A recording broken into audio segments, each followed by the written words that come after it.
Right, ఇందాక చెప్పినట్టుగా ఈ జుట్టు ఊడిపోవడం అనేది చాలా సర్వసాధారణమైన సమస్యగా ప్రతి ఒక్కరిలో కూడా కనిపిస్తోంది. దానికి కారణాలంటే మొదటగా ఏం చెప్తారు మీరు? ఇప్పుడు జుట్టు ఊడిపోవడం అనేది నిజంగానే మీరు అన్నట్టు చాలా పెద్ద సమస్య. ఇది జుట్టు ఊడిపోవడం అనేది మనకి చిన్నగానే కనిపిస్తుంది, కానీ వాళ్ళకి సైకలాజికల్గా వాళ్ళని అది చాలా ఇంపాక్ట్ చేస్తుంది. ఇంతకుముందు 40s 50sలో బట్టతల అనేది వచ్చేది. ఇప్పుడు ఎర్లీ టీనేజ్లోనే అంటే 20కే స్టార్ట్ అయిపోతుంది. సో వాళ్ళు బై ద టైం కాలేజ్ అయిపోయి జాబ్ చేసే టైంకి జుట్టు ఉండట్లేదు, లేదా మ్యారేజ్ దగ్గరకు వచ్చేసరికి కూడా జుట్టు ఉండట్లేదు. సో అది చాలా వాళ్ళకి చాలా అంటే వాళ్ళ సైకలాజికల్గా ఇంపాక్ట్ ఉంటుంది. తర్వాత వాళ్ళు ఆఫీస్లో వర్క్ చేయాలన్నా కూడా వాళ్ళు చాలా ఇబ్బంది పడిపోతున్నారు అనమాట. అంటే ఒకలాంటి ఇన్ఫీరియారిటీ కాంప్లెక్స్లోకి వెళ్ళిపోతుంది.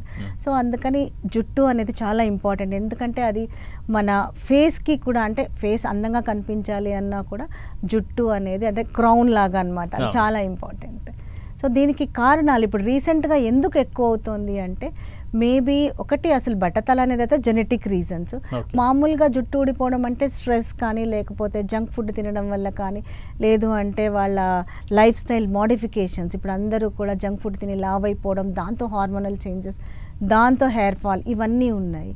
మెయిన్గా బట్టతలకి కారణాలు ఏంటి అంటే ఒకటి జెనెటిక్, ఫ్యామిలీలో ఉంటే వస్తుంది. తర్వాత మోస్ట్లీ మదర్ సైడ్, ఇప్పుడు మెటర్నల్ అంకుల్స్ ఉంటారు, వాళ్ళ తాతగారు మేనమామలకు ఉంటే వీళ్ళకి 80% వచ్చే ఛాన్సెస్ ఉంటాయి. అంటే వాళ్ళకి లేవు అంటే వీళ్ళకి 100% రాదు అని కాదు, బట్ మ్యాక్సిమం అనమాట. So main genetic. సో ఇక్కడ ఏమవుతుంది అంటే లోకల్గా స్కాల్ప్ మీద టెస్టోస్టిరాన్ అనే హార్మోన్ ఉంటుంది, దాన్ని ఒక ఎంజైమ్ ఉంటుంది DHTకి కన్వర్ట్ చేస్తుంది, డైహైడ్రోటెస్టోస్టిరాన్ని కన్వర్ట్ చేస్తుంది. సో ఈ ఎంజైమ్ లెవెల్స్ ఏవైతే ఎక్కువ ఉంటాయో దాన్ని బట్టి హెయిర్ అనేది అక్కడ థిక్గా ఉండాల్సిన హెయిర్ చాలా థిన్ అయిపోతుంది, పల్చగా అయిపోయి అక్కడ హెయిర్ అనేది లేకుండా అయిపోతుంది. సో ఇది మెయిన్ రీజన్ బట్టతలకి. ఓకే మేడం, అంటే చాలామంది గుర్తించడం కొంత ఆలస్యం జరుగుతూ ఉంటుంది, కొంత నెగ్లిజెన్స్ వల్ల కావచ్చు, లేదంటే గుర్తించలేకపోవచ్చు.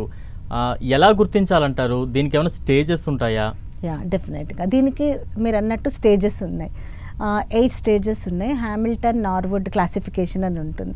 సో స్టేజ్ 1 అంటే మనకి హెయిర్ లైన్ అనేది ఉంటుంది, అది అలాగే ఉంటుంది, లేదా కొంచెం హెయిర్ ఫాల్ ఉంటుంది. స్టేజ్ 2కి వెళ్ళేసరికి కొంచెం వెనక్కి వెళ్తుంది. స్టేజ్ 3 ఈ టెంపరల్ రిసెషన్, ఇట్లా డిఫరెంట్ స్టేజెస్, వెనకాల జుట్టు పోవడం. స్టేజ్ 8 వచ్చేసరికి మొత్తం బట్టతలలాగా వచ్చేస్తూ ఉంటుంది అనమాట. సో ఇది ఎప్పుడు స్టార్ట్ అవుతుంది అనేది కొంతమంది నిజంగానే గమనించరు.